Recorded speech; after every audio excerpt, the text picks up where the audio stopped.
السلام علیکم ورحمۃ اللہ تعالیٰ وبرکاتہ۔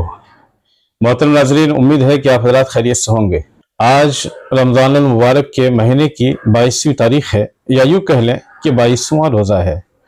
انشاءاللہ العزیز کل آئندہ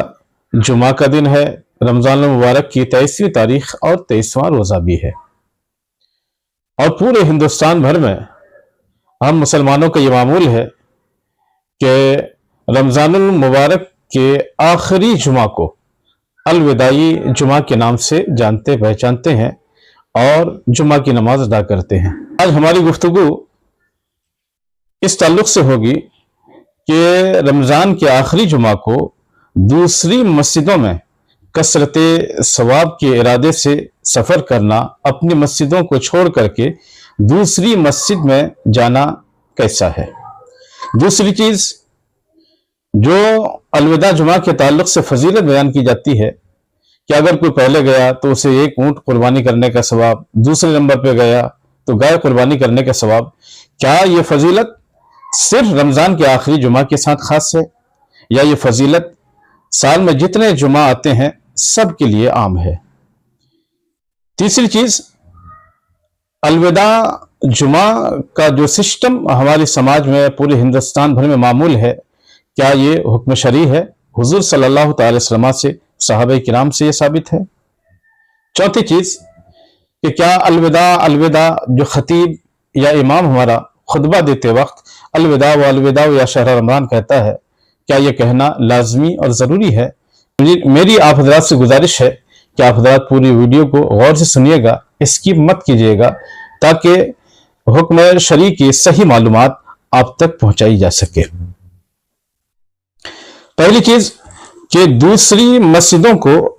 سفر کر کے جانا نماز کے لیے، وہ بھی اس نیت سے کہ اس مسجد میں زیادہ ثواب ملے گا، یہ شرعاً صحیح نہیں۔ اللہ کے نبی صلی اللہ تعالی وسلم نے ارشاد فرمایا، لا تشد الرحال الا الى ثلاثه مساجد، کہ 3 مسجدوں کو چھوڑ کر کے، مسجد حرام، مسجد نبوی، مسجد اقصی، ان 3 مسجدوں کو چھوڑ کر کے کثرت ثواب کی نیت سے دوسری مسجدوں کو سفر نہ کرو۔ تو کثرت ثواب کی نیت سے اگر سفر کرے ان 3 مسجدوں کے علاوہ کسی اور مسجد کی طرف کہ ہم یہاں جمعہ کی نماز پڑھیں گے، ثواب کم ملے گا، وہاں زیادہ ملے گا، یہ شرعاً ناجائز و حرام ہے، اس کی کوئی اثر نہیں۔ ہاں، مسجد نبوی میں، مسجد حرام میں، مسجد اقصی میں نماز پڑھنے پر زیادہ فضیلتیں ہیں، جیسا کہ احادیث نبویہ میں مذکور ہے کہ اگر کوئی شخص مسجد حرام میں 1 رکعت نماز پڑھ لیتا ہے تو دوسری مسجدوں میں 1,00,000 رکعتیں نماز پڑھنے کا ثواب ملے گا۔ مسجد نبوی میں اگر 1 رکعت پڑھتا ہے تو دوسری مسجدوں کے 50,000 رکعتوں پڑھنے کا ثواب ملے گا، اور یہی حال مسجد اقصی کا ہے۔ تو صرف مسجد حرام، مسجد نبوی اور مسجد اقصی یا بیت المقدس کی اس سلسلے میں خصوصیت ہے، دوسری مسجدیں سب کے سب برابر ہیں۔ دوسری چیز کہ اگر کوئی شخص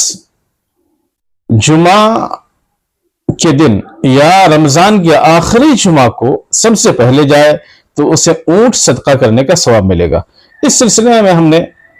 احادیث نبویہ کی چھانبین کی تو امام بخاری نے حضرت ابو ہریرہ رضی اللہ تعالیٰ عنہ سے روایت کی ہے، حدیث نمبر 881، کتاب الجمعہ میں یہ روایت مذکور ہے۔ اللہ کے نبی صلی اللہ علیہ وسلم ارشاد فرماتے ہیں، من اغتسل یوم الجمعہ غسل الجنابہ ثم راح فکانما قرب بدنا، ومن راح فی الساعۃ الثانیہ فکانما قرب بقرہ، ومن راح فی الساعۃ الثالثہ فکانما قرب کبشا عقرا، ومن راح فی الساعۃ الرابعہ فکانما قرب دجاجہ، ومن راح فی الساعۃ الخامسہ فکانما قرب بیضہ، فاذا خرج الامام حضرت الملائکہ یستمعون الذکر۔ حدیث شریف کا ترجمہ یہ ہے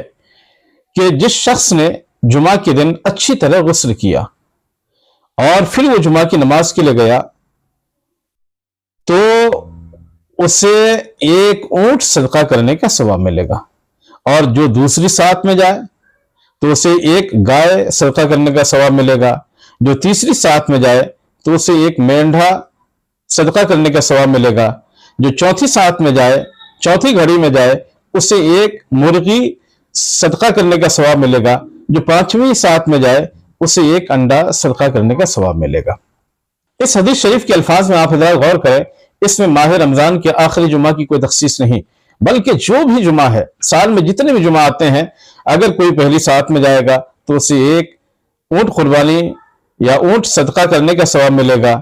دوسری ساعت میں جاتا ہے ایک گائے صدقہ کرنے کا ثواب ملے گا، تیسری ساعت میں جاتا ہے ایک مینڈا صدقہ کرنے کا ثواب ملے گا، چوتھی ساعت میں جاتا ہے ایک مرغی صدقہ کرنے کا ثواب ملے گا، پانچویں ساعت میں اگر کوئی جاتا ہے تو ایک انڈا صدقہ کرنے کا ثواب ملے گا۔ اس لیے ماہ رمضان کی جمعہ کی کوئی تخصیص نہیں۔ رہی بات یہ کہ الوداع جس طرح سے رائج ہے، یہ حضور صلی اللہ علیہ وسلم کے زمانے میں تھا یا نہیں، تو آئیے زیادہ تفصیل میں نہ جا کر کے سیدنا سرکار اعلیٰ حضرت عظیم البرکت رفیع الدرجت امام اہل سنت امام محمد رضا خان علیہ رحمت و رضوان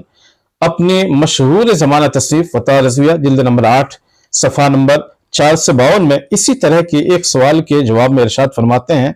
کہ الوداع جس طرح سے رائج ہے، حضور صلی اللہ علیہ وسلم سے ثابت رہی، نہ صحابہ کرام و مجتہد نظام سے، اور نہ ہی اس کا موجد معلوم ہے۔